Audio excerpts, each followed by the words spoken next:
صباح الخير إن كان صباحا، ومساء الخير إن كان مساء. تحياتي لكم جميعا أينما كنتم.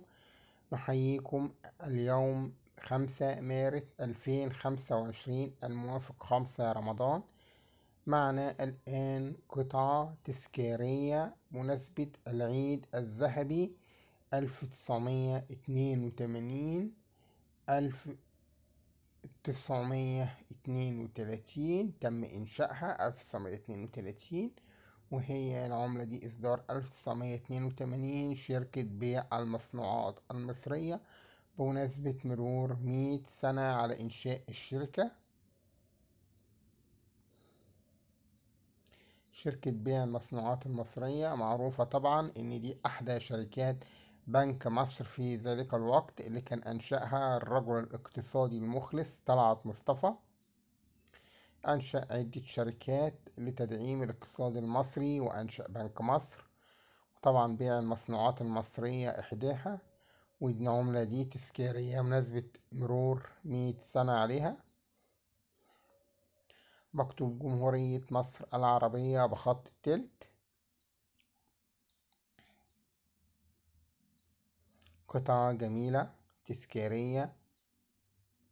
هي برضو القطعة ديت سبيكة من معدن الألمونيوم والبرونز، مش فضة. لكن زي ما احنا شايفينها اهوت، هي تتميز بالشكل الجميل جدا. وبتتميز هذه القطعة بالندرة. لم يتم سك قطع كثيرة منها.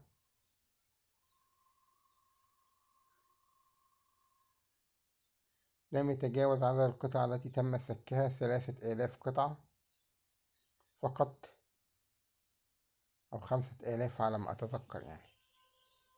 ده اللي مسبب إنها ليها قيمة عالية، لأن احنا قلنا قبل كده إن القطع التذكارية والعملات التذكارية بتعتمد على حاجتين، هي الندرة والحالة. وزي ما احنا شايفين إن الحالة معاه إن هو حالة ممتازة، وكمان هي نادرة لأن ما تفكش منها مجموعة كبيرة من القطع. عشان كده هي هتلاقي ليها سعر مرتفع. هقول لكم بعد قليل سعرها قد ايه. طبعا عايزين حضراتكم ما تنسوناش من دعم اللايك والشير إذا كان ممكن، والتعليق الجميل. وفي حالة طبعا إذا ما عجبتكش العملة أو عجبك الفيديو أو عجبك المحتوى، يا ريت تعمل برضو ديسلايك وتكتب التعليق سبب عدم إعجابك بيه إيه.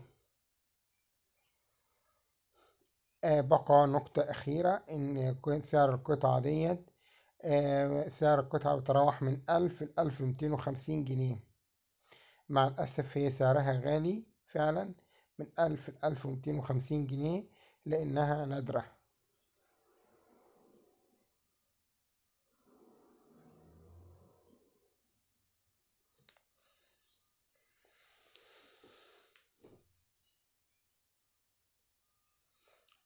نادرة وبحالة جيدة. نتمنى من حضراتكم الاشتراك في القناة وعمل لايك للفيديو إذا أعجبك، أو ديسلايك في حالة لم يعجبك. وطبعا ما تنسناش من التعليق الجميل اللي زي حضراتكم كده. وتذكروا دايما ان دعمكم لينا وهو هيكون سبب نجاحنا بإذن الله.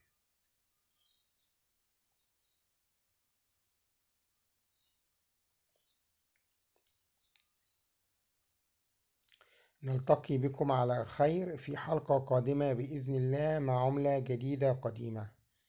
إلى اللقاء.